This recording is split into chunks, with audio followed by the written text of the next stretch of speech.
untuk melancarkan dan menghafal. Sekarang kita masuk kepada kajian yang lain.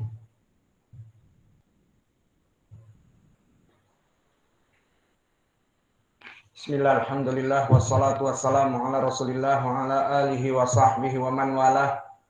Wa ashhadu an la ilaha illallah wahdahu la syarikalah wa ashhadu anna Muhammadan abduhu wa rasuluh, amma ba'du.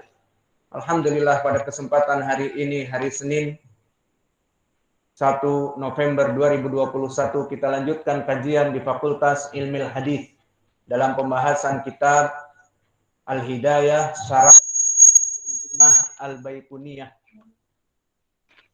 Al-Hidayah syarah dari syair Al-Baiquniyah di Ilmil Hadis. Yang mana pada kesempatan hari ini kita masuk kepada sesi yang kelima. Dan di sesi yang kelima kita mulai merangkak masuk kepada syair yang kedua.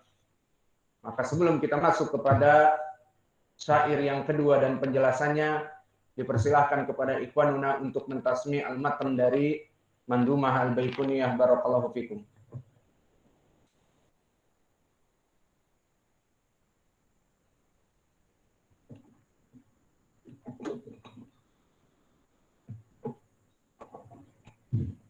قال المؤلف البيقوني رحمه الله: وما أضيف للنبي المرفوع وما للتابعين والمقطوع والمسند المتصل بالإسناد من راويه حتى المصطفى ولم يبن.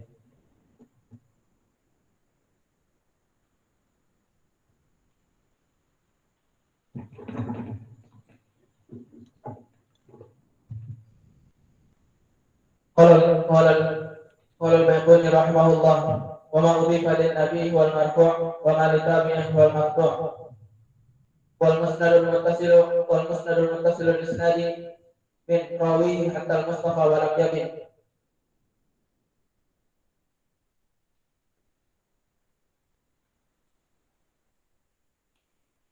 Daifah.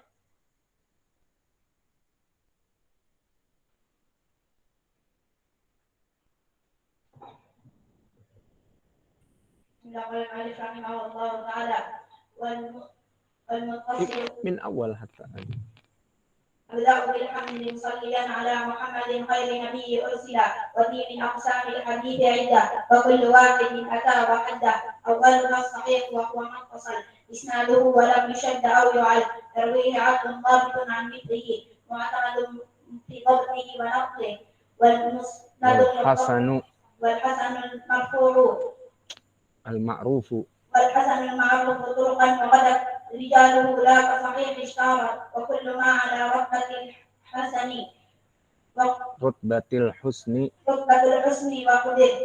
قصر وهو ضعيف وهو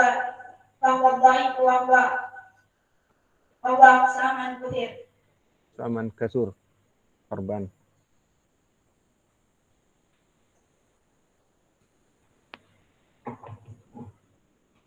قال المؤلف رحمه الله تعالى: وما أضيف للنبي مرفوع وللتابعين هو المقطوع والمسند المتصل الإسناد من راويه حتى المصطفى ولم يبن. يلا aduh. Sri, kerja lo lah. قال البيقوني رحمه الله تعالى: يرويه عبد ضابط عن مثله معتمد في ضبطه ونقله. والحسن المعرف طرقا وغلط رجاله كالصحيح اشتهرت.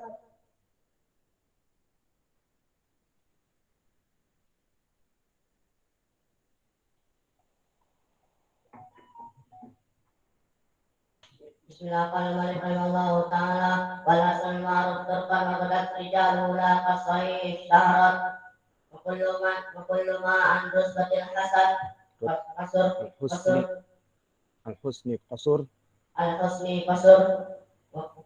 wa ma wa dha'ifun wa huwa aqsaman qasur wa ma udifa lin nabi marfu'a wa ma litabin al-maqtu'.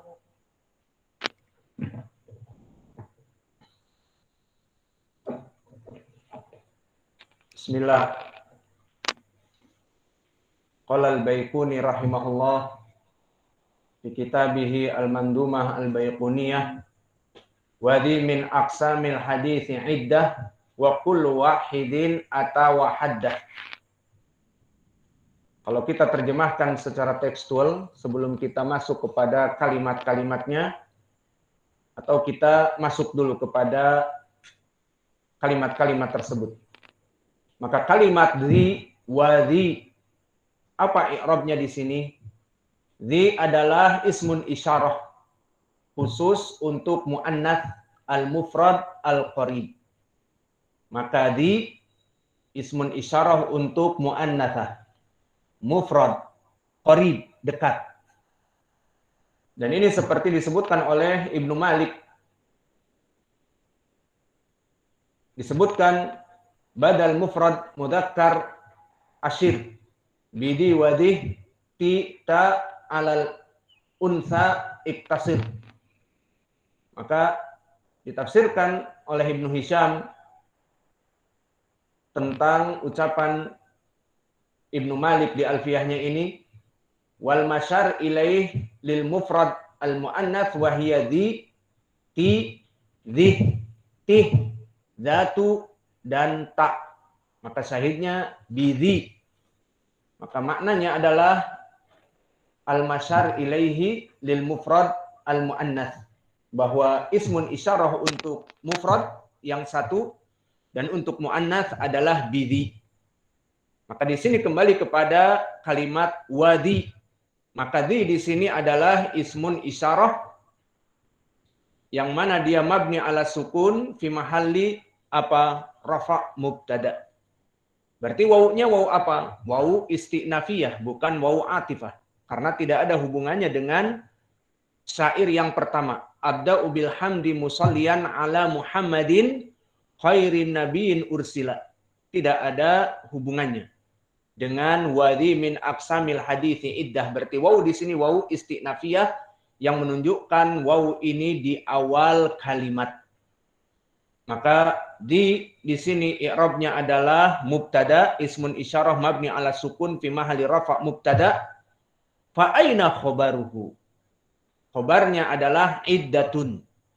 Wadi iddatun. Maka ini iddatun, jumlah yang banyak. Maka khobarnya iddatun. Maka apa makna al-iddah? Al-iddah di sini dari masdar iddatun. Bimakna adidah, maknanya jumlah yang banyak. Dan jamaah. Seperti contohnya, Al-Arab mengatakan, ra'aitu iddatan nisa'in wa anfadtu iddata kutubin. Maknanya ra'aitu iddatan nisa'in, aku melihat kumpulan dari perempuan. Dan juga wa anfadtu iddata kutubin, aku telah banyak menyelesaikan kitab-kitab. Maka di sini maknanya adalah iddatu bimakna kumpulan, jamaah. Maka makna secara tekstual dari perkara yang telah kita jelaskan i'rabnya tadi, wadi, makna dari wadi min aqsamil hadithi iddah, maknanya adalah wadi iddatun min aqsamil hadith. Maknanya hadihi jama'atun kathiratun min aqsamil hadith. Sehingga makna dari syair yang pertama setengahnya, wadi min aqsamil hadithi iddah, maka inilah kumpulan yang banyak dari jenis-jenis ilmu hadith. Wadi, maka inilah min aqsamil hadithi iddah, maka inilah kumpulan dari jenis-jenis hadis. Wa kullu wahidin atau haddah. Itu nanti kita akan jelaskan di syair yang terakhir. Maka ucapan penulis wadi min aqsamil hadis, maka di sini lafadz min aqsamil hadis, min huna li tab'id, maknanya sebagian. Maka kalau begitu, Al-Baikuni menyebutkan di dalam mandumahnya hanya 33 jenis dari hadis. Dan 33 ini apakah seluruh ilmu hadis disebutkan? Tidak. Masih banyak perkara-perkara yang belum dimasukkan kepada istilah ilmu hadis. Maka di sini kita katakan ya dulu ala adamil isti'ab jami' anwa ulumil hadis. Kalimat min maknanya sebagian. Sehingga tidak mengilzamkan kepada Al-Baikuni kenapa tidak menyebutkan sebagian dari ilmi-ilmi hadis yang ada, karena memang dia mengatakan min aksami dan min litab'id, maknanya tidak memutlakkan semua dari ilmu hadis harus dia sebutkan di sini. Maka kalimat min yufidu tab'id. Apa dalilnya di Al-Qur'an? Maka Ta'ala di ulul azmi apa? Minar rusul. Maka min huna litab'id. Ulul azmi dari para rasul. Maknanya sebagian ulul azmi yang 5 dari para rasul. Siapa ulul azmi? Nuh, Ibrahim, Musa, Isa, Muhammad sallallahu alaihi wa ala alihi wasallam. Maka disebutkan di Al-Qur'an mereka itu kama sabara ulul azmi minar rusul. Maka ulul azmi itu minar rusul. Kalimat min litab'id. Dari sebagian ulul azmi yang 5 itu dari para rasul. Begitupun di sini. Min aqsamil hadithi iddah. Maka inilah dari kumpulan yang bisa kami jelaskan dari sebagian. Itu maknanya. Maka makna min di sini sebagian. Lalu kenapa tujuannya disebutkan sebagian? Kita jawab litashil fil hifdz wal faham ala tulab al mubtadiin fi hadzal fan. Ya tujuannya karena dia itu syair yang pendek, maka syair itu menyebutkan beberapa perkara-perkara saja agar mudah dihafal tujuannya. Dan kitab ini dipelajari untuk mubtadiin dengan hamzah, bukan dengan ain, mubtadi'in. Mubtadi'in, para pemula, the beginner, mempelajari ilmu hadis ya Al-Baikuniyah ini. Kemudian ingin masuk kepada kitab yang lebih besar, ya masuk kepada kitab yang lebih besar. Nanti akan lebih jelas lagi.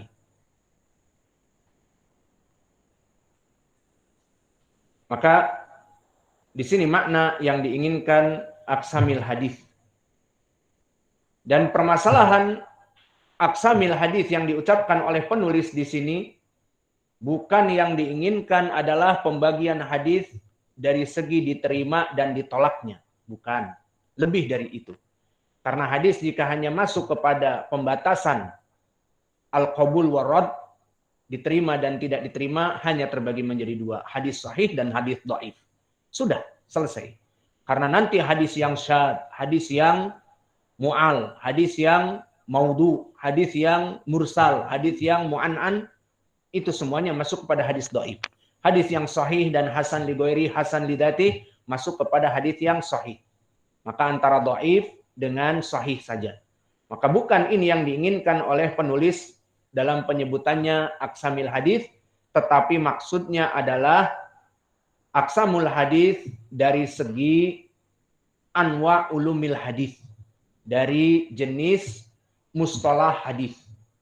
Maka oleh sebab itu barakallahu fikum akan dijelaskan oleh penulis di dalam mandumahnya sekitar 33 dari jenis ilmu hadis. Maka akan kita singkat, kita sebutkan. Pertama as-sahih, kedua ad-dhaif, ketiga al-hasan, keempat al-marfu', kelima al-maqtu', keenam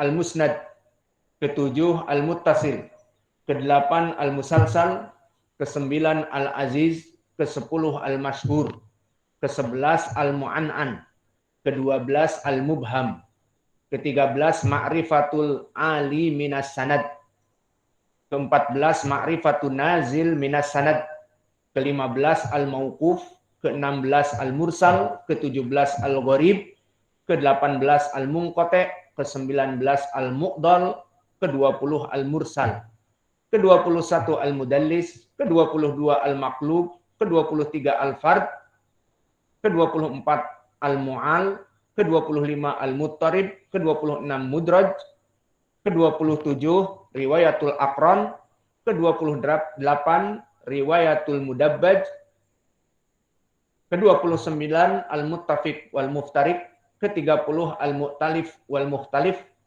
ke-31 mungkar, ke-32 matruk, ke-33 maudhu. Maka ini jenis yang disebutkan oleh penulis. Maka apakah ilmu hadis hanya terbatas dengan 33 ini saja? Tidak. Coba apa yang kita pernah melewati jenis ilmu hadis yang tidak disebutkan? Siapa yang bisa menyebutkannya? Contohnya apa? Misalnya as-sahih, sahih li ghairih, tidak disebutkan. Hasan, hasan li ghairih, dan hasan li datih, dan sahih li datih. Maka tidak ditafsir oleh Asy-Syaikh di sini hanya untuk mempersingkat. Ada lagi.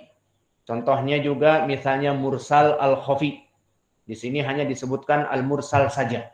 Tidak disebutkan al-mursal al-khafi. Kemudian di sini juga tidak disebutkan perkara-perkara yang berhubungan dengan permasalahan al-majhul, seperti majhul ain, al-majhulul hal, dan yang lainnya. Maka kita katakan tadi bahwa mandumah al-baiquniyah adalah mandumah untuk beginner. Sehingga dia butuh kepada kitab-kitab yang lain jika kalian ingin masuk kepada pelajaran yang lebih besar. Yang jelas di sini kita bela al-Baiquni di saat tidak bisa menyebutkan yang lainnya karena terbatas. Matan ini matan yang singkat dan untuk beginner. Maka ini sudah cukup, alhamdulillah. Sudah banyak sekali. Maka mana pendalilannya? Kita bela ucapan beliau min aqsamil hadits, min bimakna tabi'id. Seperti ucapan Allah ulul azmi minar rusul, maka min li tabi'id. Maka selesai dari syair yang kedua dari alinea yang pertama. Wadhi min aqsamil hadithi iddah. Telah kita jelaskan i'rab dan maknanya. Sekarang kita masuk kepada penutupan syair yang di alinea berikutnya. Wa kullu wahidin ata wa haddah. Maknanya kullu wahidin min hadhil anwa ata, maknanya menyebutkan definisinya. Maknanya bahwa semua yang akan disebutkan nanti 33 itu akan disebutkan definisinya di dalam matan tersebut. Maka An-Nadhim di dalam syair ini mendatangkan dengan fi'lun madhi. Wa kullu wahidin ata wa haddahu. Maka semua jenis yang 33 itu ata wa haddahu. Telah datang definisinya. Pertanyaan besar, apakah telah datang? Baru kita masuk kepada syair yang kedua. Apakah telah disebutkan definisinya? Belum. Berarti apa yang diinginkan? Yang diinginkan al-madhi kalimat ata arada bihi al-mudhari'. Sayati haddahu. Mana had definisi akan dijelaskan nanti. Maka di sini An-Nadhim menggunakan fi'lun madhi ata wa arada bihi mudhari' bimakna ya'ti. Kenapa? Ilahnya litahqiq al-wuku' ka'annahu zuru au zura hadhil abyad bidihnih summa sataruha alal waraq. Maka ilahnya adalah memang terjadi seperti itu, di mana dia menulis baru sampai kepada syair yang kedua dia mengatakan telah datang definisinya. Maknanya definisinya akan datang.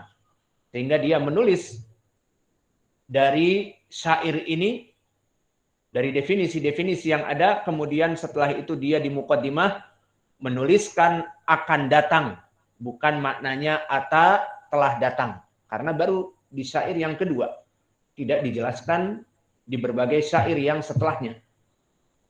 Dan ini, uslub seperti ini banyak di dalam ayat Al-Quran. Contohnya di dalam surat An-Nahl Allah berfirman, ata amrullah fala tasta'jiluh. Ata amrullah. Apa maknanya? Apakah telah datang perkara-perkara seperti hari kiamat yang telah Allah janjikan? Fala tasta'jiluh. Jawabnya belum. Lalu kenapa Allah berfirman ata amrullah? Apakah telah datang hari kiamat di zaman Nabi? Sampai Nabi mengatakan ata amrullah, jawabnya belum. Lalu apa maknanya? Maknanya sayati. Ata bimakna sayati amrullah. Maka akan datang perkara-perkara yang besar. Fala tasta'jiluh. Janganlah kalian mustajil. Apa mustajil? Tergesa-gesa untuk didatangkan hari kiamat dan penghisaban dan sebagainya. Maka ayat ini pun menjadi pendalilan ata bimakna ya'ti. Maka di sini kita bela juga Al-Baikuni di dalam lafadznya wa kullu wahidin ata wa hadda. Maka semua dari 33 jenis ilmu hadis itu telah datang definisinya. Kalau ada yang menghafal matan Baikuni kemudian mengatakan protes, mana telah datang? Baru syair yang kedua belum disebutkan apa definisi musalsal, apa definisi sahih, apa definisi dhaif, apa definisi mursal. Kok menyebutkan ata wa haddah, telah datang definisinya? Kita jawab ata bimakna ya'ti. Bahwa fi'lun madhi di sini ata menginginkan fi'lun mudhari' seperti ucapan Allah ata amrullah fala tasta'jiluh. Maka maknanya akan datang perkara-perkara hari kiamat, penghisaban, maka jangan tergesa-gesa wahai orang-orang kafir untuk meminta adab dari Allah. Maka ini makna dari syair. Dan begitu pun ucapan wahaddahu, di akhir disebutkan ata wahaddahu. Maka haddahu maknanya adalah definisinya. Karena had bimakna ta'rif wa tamyiz an ghairihi, dan penjeda dan penjelas dari yang lainnya. Maka makna haddun huwa al-hajiz baina syai'in wal mana'. Maka di lughatil Arabiyah makna had adalah penjeda antara sesuatu. Sehingga maknanya dia adalah pembeda antara definisi dari sahih dengan definisi dhaif, definisi hasan dan yang lainnya. Maka ini asal dari al-had. Maka maknanya dari syair ini, atau kita masuk kepada i'rabnya, maka i'rab wahaddahu, kenapa mansub? Karena dia maf'ul ma'ah. Dan definisi maf'ul ma'ah adalah al-ism al-fadlah al-mansub ba'da wawi bimakna ma'a. Wahaddahu, maka di sini wawi huna wawu ma'iyah. Sehingga haddahu mansub ba'da wawi al-ma'iyah, maka dia itu seperti ucapan Ibnu Malik. Sekarang kita beristidlal dengan ucapan Ibnu Malik di Alfiyahnya, yunsabu talil wawi maf'ulan ma'ah. Maka dinasabkan ism yang datang setelah wawu al-ma'iyah menjadi maf'ul ma'ah. Maka syahidnya di dalam nadhm di sini haddahu maf'ul ma'ah. Maka dia adalah maf'ul ma'ah mansub bil fi'il. Mana fi'ilnya? Ata. Wa kullu wahidin ata wa haddahu. Maka waw di sini bimakna ma'a. Maka semuanya ata akan datang wa haddahu. Sekalian bersamaan dengan itu datang definisinya. Datang penyebutannya, penyebutan jumlah yang 33 jenis-jenis ilmu hadis, wa haddahu bersamaan dengan maf'ulnya. Paham? Maka waw di sini waw al-ma'iyah. Maka maknanya datang bersamaan dengan definisinya. Sayati kullu qismin ma'a ta'rif. Akan datang pembagian 33 tadi dengan definisinya. Maka maknanya jika menjelaskan hadis sahih, akan datang definisinya. Jika menjelaskan pembagian yang kedua al-hasan, akan datang dengan definisinya. Jika masuk kepada pembagian dhaif, hadis dhaif akan masuk kepada definisinya. Maka dengan ini selesailah syair yang kedua, wadhi min aqsamil hadithi iddatun wa kullu wahidin atawa haddahu. Maka haddahu mansub karena maf'ul ma'ah. Maka ini yang bisa kita berikan. Wa naktafi ilahuna. Antum shaimun aula? Dan nukhaffif lakum. Memberikan keringanan sudah 1 jam memberikan keringanan. Memberikan keringanan dari tadi gitu kan. Sudah tahu lagi puasa, belajarnya lama. Aduh, gimana ini? Gak apa-apalah, nanti kita ganti buka yang mantap. Paling sedikit ada es teler kalau sisa. Wa naktafi ilahuna wa jazakumullahu khaira wa barakallahu fi ilmikum. Subhanakallahumma bihamdika asyhadu an la ilaha illa anta. Mudah.